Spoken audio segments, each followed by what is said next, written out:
కాదురా, నేను ఎంత మిస్ అయ్యానో అంటే క్షమించాలి. ఇలా ఉంటుందని మీరందరూ వస్తున్నారని నిన్న గనక అచ్చన నీ సంగతి బయటికి వెళ్ళక చూసుకుందాం. మనం ఎప్పుడూ ఉన్నదే కదా. వీళ్ళందరి నుంచి పక్క తీసుకెళ్ళి అచ్చన నేను మళ్ళీ పైకి హలో అని ఎరా అలిగా ఏడు ఎక్కడ అంజాడు ఇలా మనకు అలవాటే కదా. సత్యంగా నిన్న నేను ఎన్టీఆర్ అవార్డు తీసుకోవడానికి విజయవాడ వెళ్ళాల్సి వచ్చింది. చప్పట్లు కొట్టరా? బుద్ధుందా లేదా నాకు? ఎన్టీఆర్ అవార్డు అని చప్పట్లు కొట్టరా? ఏంటి బ్రెయిన్ పోయిందా అందరికి?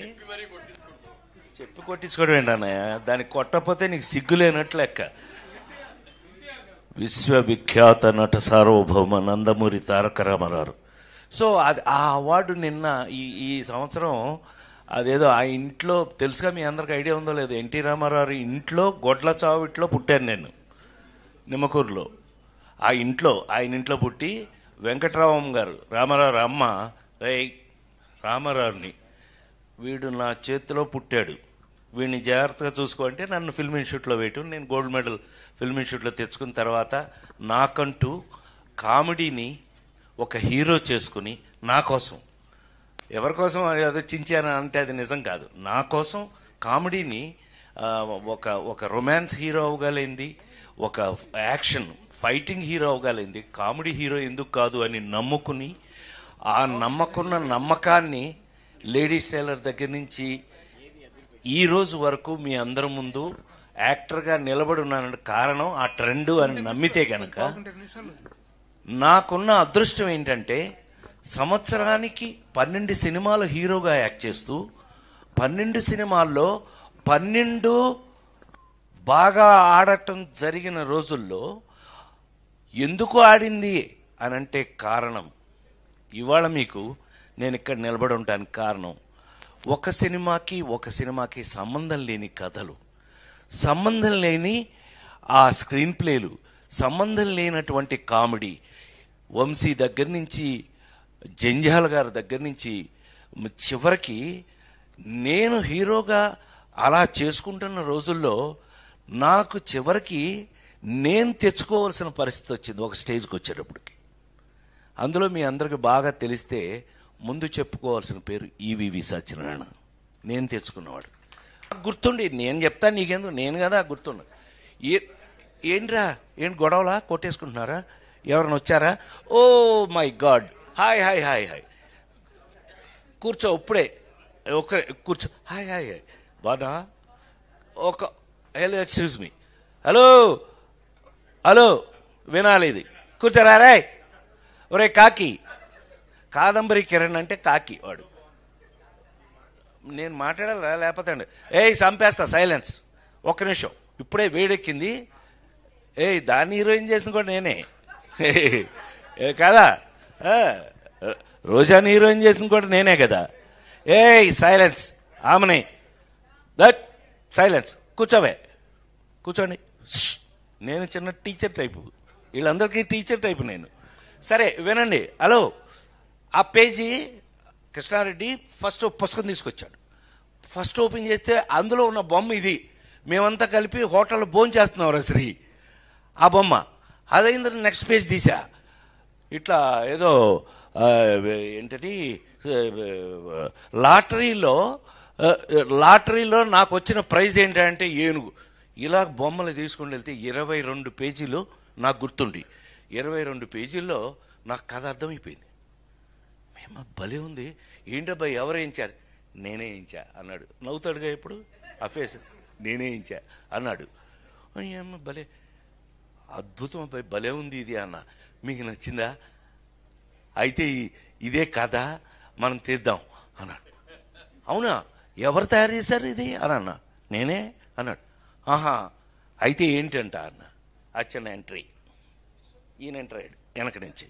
సరే అయితే అబ్బాయి మరి ఇది స్టార్ట్ చేద్దాం అనుకుంటున్నాం, మీరు దీనికి మెయిన్ సజెషన్ మీ దగ్గర తీసుకుందామని వచ్చాను అని అన్నాడు. ఏంటి అబ్బాయి ఏంటి సజెషన్ కావాలి అంటే, మీరు కిందసారి మనం కొంచెం ఇబ్బంది పడ్డాం, అవి వేరే లేవే, ఇబ్బంది పడ్డాం, సరే ఎందుకులే కానీ ఈసారి డైరెక్టర్ని ఎవరిని పెడదామో మీరు సజెస్ట్ చేస్తే దాని ప్రకారం వెళ్దామని ఇవాళ అది అడుగుదామని వచ్చాం. ఇది ఎవరు తయారు చేశాడన్న వెంటనే ఎక్కువ టైం 3-5 నిమిషాల్లో తేలిపోయింది. ఇది ఎవరు తయారు చేశారన్న? నేనే చేశాను అన్నాడు కృష్ణారెడ్డి గారు. ఈ బొమ్మలు నువ్వే వేయించావా? వేయించడండి, మన కథను బట్టి ఆయన బొమ్మలు వేశాడు. ఇదే కథ కదా? అవునన్నా. మరి ఎవరిని డైరెక్టర్ని పెడదాం అనుకుంటున్నావు? నువ్వెవరిని అనుకున్నావు? మీరెవరిని చెప్తే వాళ్ళు అన్నాడు. నువ్వే డైరెక్టర్ అన్నా అన్నాడు. నేను ఎప్పుడు చేయలేదు, నేను ఎప్పుడు అసిస్టెంట్ డైరెక్టర్ కూడా చేయలేదు అది అన్న. దానికి నీ సంబంధం ఏంటన్నా? నేనా అన్న. అవును నువ్వే, ఈ కథకి నువ్వే డైరెక్టర్వి. నువ్వు డైరెక్టర్వి అన్నా. కాదండి నేను డైరెక్షన్, నేను ఒకడు ఉన్నాను కదా నేను ఒకడు ఉన్నాను కదా ఇక్కడ. మీకు తెలిసిన హీరో గారి శ్రీ ఎలా ఉంటాను నేను, శ్రీ మనం అందరూ మీరంతా చూసిన వాళ్ళే. అలీ ఎలారా నేను ఎలా ఇన్వాల్వ్ అవుతాను, అవసరమైతే టీలు పోసి కూడా ఇచ్చేస్తాం. ఆమెని నిజమే కదా, ఎవరికైనా టీ కావాలంటే పోసి ఇచ్చేస్తాం కూడా. రోజా కరెక్టా కదా? ఎలా వర్క్ చేస్తాను నువ్వు చూసావు కదా తిరుపతిలో డాక్టర్ శివప్రసాద్ గారు. మనం ఎందుకు అనంటే నువ్వు అనన్నా షాక్ అయ్యాడు. ఎస్వి కృష్ణారెడ్డి అనే ఎరా శరత్గా ఎవరన్నా కూడా నిన్ను తీసుకెళ్ళి అక్కడ పెట్టింది కూడా నేనే. ఈ శరత్ గారి కెమెరామెన్ తీసుకెళ్ళి పెట్టింది కూడా నేనే. For your kind information. సరే ఏది ఏమైనా మా విఎస్ఆర్ స్వామి గారి దగ్గర నుంచి శరత్ గారు నాతో పనిచేస్తూ వచ్చాడు.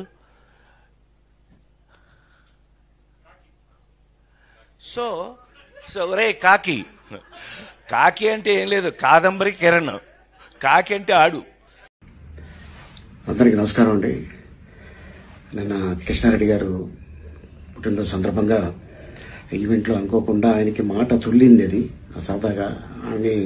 బట్ ఏంటంటే దీన్ని తీసుకొని మీడియా మిత్రులు దీన్ని కొద్దిగా వైరల్ చేస్తున్నారు. ప్లీజ్, ఆయన మంచి ఆర్టిస్టు, ఆయన పుట్టుక దుఃఖంలో ఉన్నాడు. మనందరికీ తెలుసు, ఇటీవల మంచి కాలంలో తన కూతురు పోయింది, అమ్మలాంటి బిడ్డ. సో అందుకోసం ఆయన కావాలని చెప్పింది కాదు. దీన్ని మళ్ళీ ఎవరు కూడా దీన్ని రప్చర్ చేయకండి ప్లీజ్. ఆయన పెద్ద ఆయన. నమస్కారం. అందరికీ నమస్కారం అండి. నిన్న కృష్ణారెడ్డి గారు పుట్టినరోజు సందర్భంగా ఈవెంట్లో అనుకోకుండా ఆయనకి మాట తుల్లింది అది సరదాగా అని. బట్ ఏంటంటే దీన్ని తీసుకొని మీడియా మిత్రులు దీన్ని కొద్దిగా వైరల్ చేస్తున్నారు. ప్లీజ్, ఆయన మంచి ఆర్టిస్టు, ఆయన పుట్టుక దుఃఖంలో ఉన్నాడు. మనందరికీ తెలుసు, ఇటీవల మంచి కాలంలో తన కూతురు పోయింది, అమ్మలాంటి బిడ్డ. సో అందుకోసం ఆయన కావాలని చెప్పింది కాదు. దీన్ని మళ్ళీ ఎవరు కూడా దీన్ని రప్చర్ చేయకండి ప్లీజ్. ఆయన పెద్ద ఆయన. నమస్కారం. అందరికీ నమస్కారం అండి. నిన్న కృష్ణారెడ్డి గారు పుట్టినరోజు సందర్భంగా ఈవెంట్లో అనుకోకుండా ఆయనకి మాట తుల్లింది అది సరదాగా అని. బట్ ఏంటంటే దీన్ని తీసుకొని మీడియా మిత్రులు దీన్ని కొద్దిగా వైరల్ చేస్తున్నారు. ప్లీజ్, ఆయన మంచి ఆర్టిస్టు, ఆయన పుట్టుక దుఃఖంలో ఉన్నాడు. మనందరికీ తెలుసు, ఇటీవల మంచి కాలంలో తన కూతురు పోయింది, అమ్మలాంటి బిడ్డ. సో అందుకోసం ఆయన కావాలని చెప్పింది కాదు. దీన్ని మళ్ళీ ఎవరు కూడా దీన్ని రప్చర్ చేయకండి ప్లీజ్. ఆయన పెద్ద ఆయన. నమస్కారం.